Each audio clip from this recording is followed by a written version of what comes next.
Hoy vamos a ver una de las lesiones de huesos más comunes que existen, la fractura de clavícula. Pero lo que es realmente interesante no es la fractura en sí, sino cómo ha cambiado por completo la forma de tratarla. Vamos a descubrir por qué. Para las fracturas más serias, la tendencia ya no es solo esperar a que sane, sino intervenir con una solución que acelera la recuperación de una manera increíble. Empecemos a desglosar este tema. Para arrancar, la pregunta del millón: ¿qué es lo que pasa exactamente cuando este hueso se parte? Porque no es tan simple como parece. Y la clave de todo está en la anatomía que rodea a este hueso tan particular. Y es que, ojo, no estamos hablando de una simple fisura. Como podemos ver en este diagrama, hay músculos muy potentes en el cuello que tiran de un extremo del hueso hacia arriba, mientras que el propio peso del brazo jala el otro extremo hacia abajo. Es este tira y afloja constante lo que provoca ese bulto tan característico y, por supuesto, un dolor muy intenso. Ok, para entender la fractura, primero tenemos que entender para qué sirve este hueso. Y la verdad es que la clavícula es muchísimo más importante de lo que la mayoría de la gente piensa. La idea clave es esta: la clavícula funciona como un puntal. De hecho, es la única conexión de hueso directa entre el brazo y el resto del tronco. Sin ese soporte, como se pueden imaginar, todo el hombro simplemente se vendría hacia adelante y hacia adentro, perdiendo toda su fuerza y estabilidad. Y lo curioso es que no se rompe por cualquier parte. Como vemos aquí, el 80% de las fracturas ocurren justo en el medio, en lo que se llama la diáfisis. Es que esa es la parte más delgadita y con menos apoyo, lo que la convierte, lógicamente, en su punto más débil.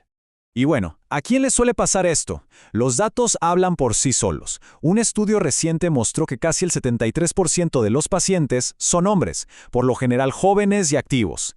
Esto tiene mucho que ver con eventos de alto impacto, como accidentes de tráfico o lesiones deportivas.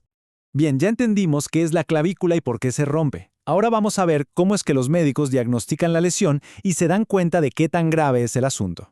Las señales son casi imposibles de ignorar.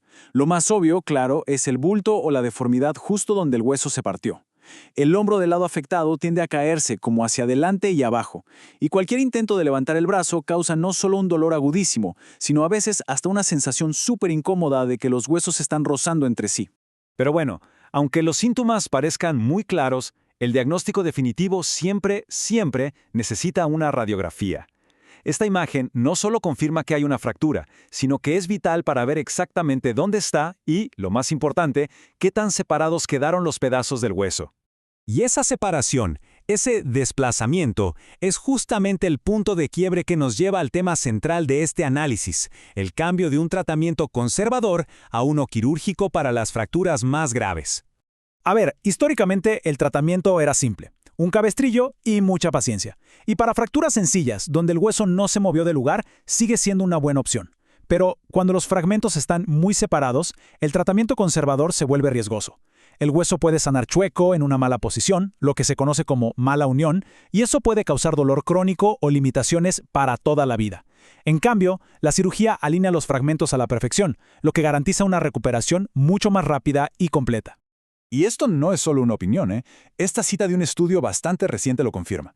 Toda la evidencia médica que se ha acumulado demuestra que, para estas fracturas desplazadas, la fijación interna con placas da resultados mucho mejores. Por eso cada vez más cirujanos la recomiendan. Entonces, la gran pregunta es: ¿cómo funciona exactamente esta cirugía? Vamos a meternos, por así decirlo, al quirófano para desmitificar todo el procedimiento. El procedimiento tiene un nombre técnico: ORIF. Suena complicado, pero van a ver que es bastante lógico. Reducción abierta simplemente significa que el cirujano hace una incisión para poder ver los huesos y acomodarlos a mano, en su posición correcta. Y luego, fijación interna es, pues, fijarlos. Se usa una placa con tornillos para que todo se quede en su sitio mientras el hueso se regenera. Y aquí se puede ver la tecnología tan increíble que se usa hoy en día. No son placas genéricas, para nada. Son implantes de titanio diseñados específicamente para imitar la curva natural en forma de S que tiene la clavícula. Esto garantiza un ajuste perfecto y una fijación súper estable. El procedimiento en sí es muy metódico. Primero se hace una incisión para exponer la fractura. Segundo, los fragmentos se vuelven a colocar en su lugar original. Tercero, la placa, ya premoldeada, se pone sobre el hueso. Y cuarto, se atornilla todo, fijando la placa al hueso para crear una estructura sólida y estable que permita la curación. Después de la cirugía, claro, viene lo más importante, la recuperación. Y es justo aquí donde los datos respaldan de una forma contundente este enfoque moderno. Miremos este número, 92.7% de tasa de unión. ¿Qué quiere decir esto? Que en la inmensa mayoría de los casos, el hueso sanó por completo y de la forma correcta. Es una tasa de éxito altísima. Esto reduce muchísimo el riesgo de algo llamado pseudoartrosis, que es básicamente cuando el hueso nomás no logra sanar por sí mismo. Y quizás este sea el dato más impresionante de todos. El gráfico muestra la puntuación DASH, que mide el nivel de discapacidad.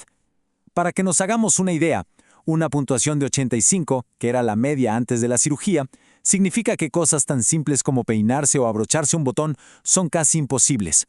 Pues solo 12 semanas después, esa puntuación se desploma a 28, un nivel que ya permite tener una vida prácticamente normal. La recuperación funcional es asombrosamente rápida. Entonces, ¿cómo se ve más o menos la cronología de esa recuperación? Generalmente, se empiezan a hacer movimientos suaves casi de inmediato. La fisioterapia más formal arranca a las pocas semanas.